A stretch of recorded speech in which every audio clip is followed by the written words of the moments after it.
ஒருவரை குறித்து ஆண்டவரோட சித்தம் என்ன தெரியுமா? கிறிஸ்துவ போல நீ மாறணும்.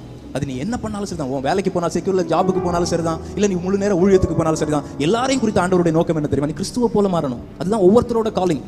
அப்ப அது என்ன கிறிஸ்துவை போல மாற்றுவதற்கு இல்லாம என்ன அதுல இருந்து மாற்றுறதுக்கு, அந்த திட்டத்துல இருந்து என்ன மாற்றுறதுக்கு என்ன காரியமா இருந்தாலும் நான் ரிஸ்க் எடுக்க மாட்டேன். என்ன முதல்ல அது சின்ன ஒரு ஸ்டெப்பா தான் இருக்கும். ஆனா திருப்பியும் சொல்றேன், சின்ன ஸ்டெப் நீ எடுத்துட்டாலே, நேரா போற வழியில இருந்து ஒரு சின்ன டிவியேஷன் வந்தாலே உடனே தெரியாது.